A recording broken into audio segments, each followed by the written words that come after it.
Hey guys, this should be a fun one.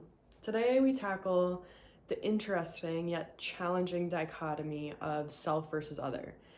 And we're going to look at it from a multitude of angles, starting with the sort of anxious-avoidant paradigm, because we talk about that a lot, but I think it also plays into the perspective of like our relationship with the universe and existentialism, right? Like all these things parallel, like ego and spirit, masculine, feminine, self versus other, avoidant versus anxious. It's they're all, it's yin and yang. Like it's yin and yang. It's the opposition. It's the duality of life, right? And you see it in so many different facets.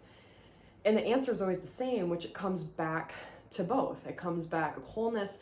Duality in and of itself is non-duality. Like both parts make up the whole, and that's beautiful, and we love that on a very large scale. But what does that mean specifically for all these different aspects of life, right? What does that mean for the masculine and the feminine? What does that mean for anxious avoidant, for empath and narcissist? What does it mean for self versus other? So we're kind of going to talk about that and where a lot of those things overlap, and how you can potentially try to balance yourself out a little bit. Because I think, to give some background on me, I think I have an interesting perspective. I think everyone has some degree of all of these within them, right? Like everyone has polarity, everyone has some degree of masculine and feminine, everyone has some degree of like narcissism and empathy, and everyone has some degree of like darkness and lightness.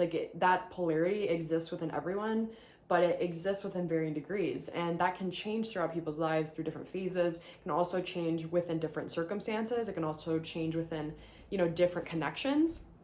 It's not this fixed thing. And I can only speak from my own experience, but with a lot of people I talk to, it sounds like most people fall particularly into one paradigm predominantly. And so their, in my opinion, like their life's mission or part of their growth, their soul journey, is to balance themselves out, is to understand the opposition. I was told like multiple different times, it's kind of like a side tangent, but I was told like multiple different times through like different spiritual like palm readers, like tarot readers, that like part of my soul contract here is to bridge the duality gap. So that's to my point. I think it's interesting to sort of talk through this, because in some sense I've seen both sides of it. I've been on both very extreme sides. I grew up very, very, very empathetic, like literally could feel people's emotions to my detriment. Like it wasn't enjoyable. Anyway, I won't go into it, but basically an emotional roller coaster, because I had no idea how to self-regulate. I was pretty guarded for most of my life, so I was very sheltered. It didn't matter. I just knew I was like very hyper aware and very sensitive. And then when I went out into the world, it caused me a whole bunch of issues. Like I got very, very hurt because I didn't have any sort of protection, like that was sort of provided by my parents. So I didn't have to like learn that.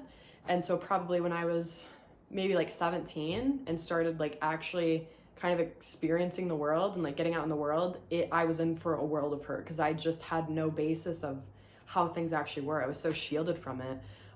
I had the freedom to be sensitive, and I'm really grateful for that. But the lessons that had to come in my later teenage years were really, really harsh, because I think a lot of people, at least a lot of like my friends, people I tend to connect with, have more challenging upbringings. And so they had to learn a lot of those lessons very early on. So honestly, it wasn't a good look for me, because when I was probably like 17, I really went through it. Like I kind of lost my mind, because at that point I was just starting to face a lot of pretty harsh truths that people I connect with now faced way too young.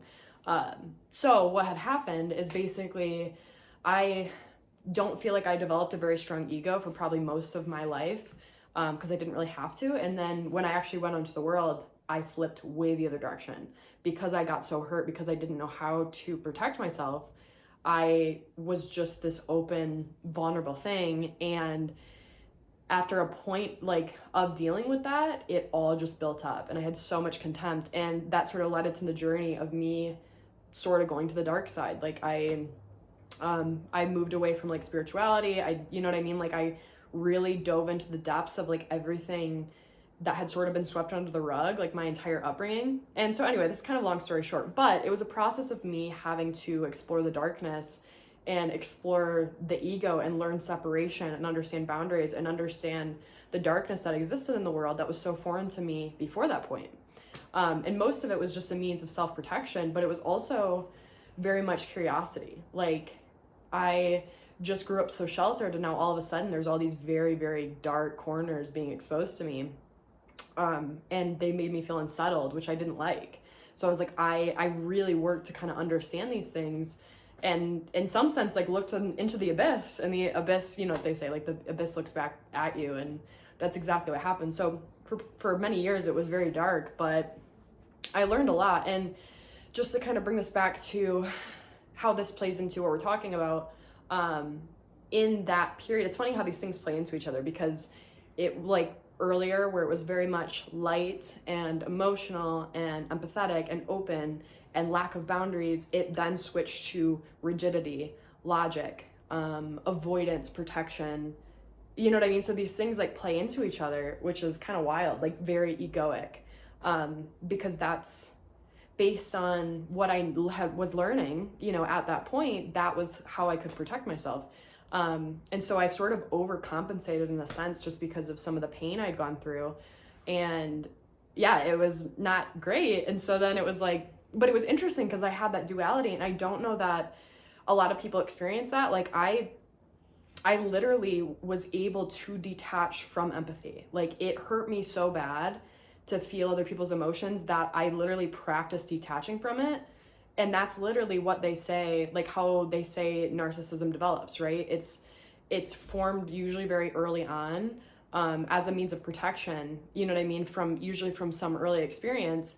Well, that wasn't the case for me. It was something that I sort of practiced as a mean of self-protection. And so then it was sort of a journey back of like having to unlearn a lot of these patterns, you know what I mean?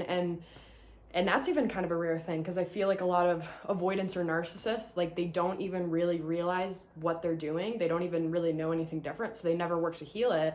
But because I'd experienced the opposite, I understood exactly what had happened and how to then heal through the healing mechanisms that I'd intentionally developed, and then shift back to the other side. So it's just this, like, so the past, I mean, I would say 15 years have just been this process of like integrating both of these parts and understanding the lessons of both of them. And there are lessons in both of them. And I feel like in a lot of these conversations, it's, you know, it's often approached from one perspective or the other. And my goal has always been to sort of bring, you know, to play God's advocate or the devil's advocate, just depending on who I'm talking to, because I think that's ultimately the lesson of all of this, right? Like, the empath is supposed to learn from the narcissist. The anxious is supposed to learn from the avoidant. That's why opposites attract, because there's something unintegrated. There's something that these two pieces have to learn from each other, right? The empath has unintegrated boundaries. It needs to learn separation from the narcissist. But the narcissist is way over in the other extreme, right? The avoidant or whatever. I'm using these as one and the same, but they're different, even though there's like some overlap. But apologies, like, I'm not trying to, I take a very non-textbook explanation of things, like, as you can understand, like, the way I explain things is very abstract, so the lines get blurry. But anyway, if you're on the opposite side of things, like, a lot of times the avoidant doesn't understand lack of boundaries, right? Like, doesn't understand how to be vulnerable, how to integrate, how to lose oneself. It, like, the fear, and I would say, like, I'm probably, I don't know, I would say, like, because I shifted to different points. I would say, to best define me now, I'm probably secure, but the past couple of years, like, anxious-avoidant, like, very, like, I fluctuate between the two because I have been both of them. You know, for my early upbringing, I was very, very anxious and then very, very avoidant, like, learned how to completely, you know what I mean? Like, how to completely detach and self-protect in that way. So I understand what those fears are. I understand that perspective of things, but I also understand the anxious side of things, and they both stem from the same fears, which is interesting. They both stem from a fear of abandonment and a fear of loss of control. They just have different tactics to reach that objective, right? Like, the avoidance means of keeping control is maintaining distance, by their own choice. If another person does it, they feel the loss of control, and that triggers that sense of abandonment, that, you know, the illusion of control shatters, because you don't have control over anything. You know what I mean? And even if you're an anxious person, the attempt to control things is through like anxious behaviors, right? Like trying to get answers, trying to get reassurance, you know, whatever the tactic is.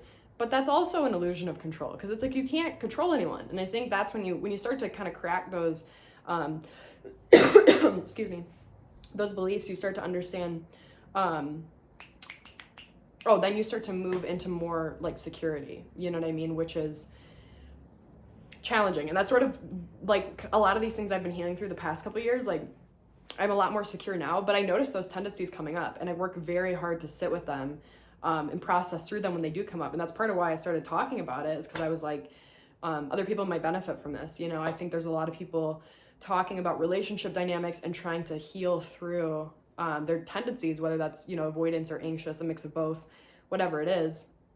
And also trying to understand their partners, you know what I mean? Understand why they're always attracted to these repeated patterns. And it's funny, they kind of go together. Like, you have to, when you understand, and sometimes you have to understand your partner and simultaneously heal yourself. Like, they kind of go together, you know? And that's what I'm getting at, is like, with these two fears being one and the same, you're not that different from your avoidant partner. And you're not that different from your anxious partner. You guys actually want the same things. You actually have the same fears. You're trauma bonded. Like, that's why you guys came together.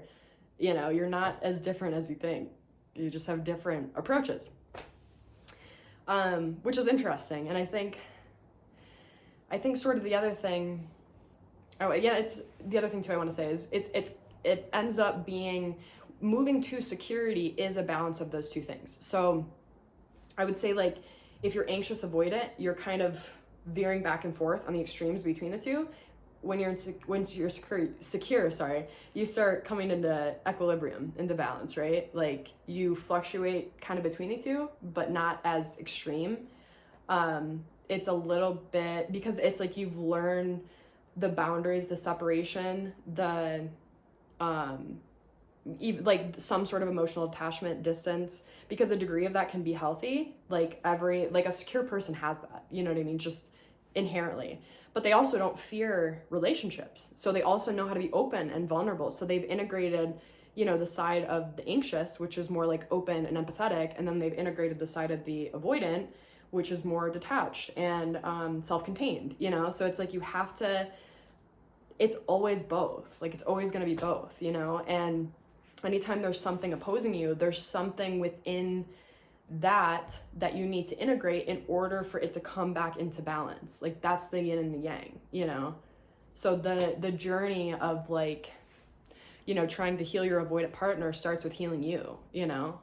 Like, you have to bring it back to center in order for it to balance out. And it's the same with everything, I think. Because, like I said, this gets paralleled in a lot of other things.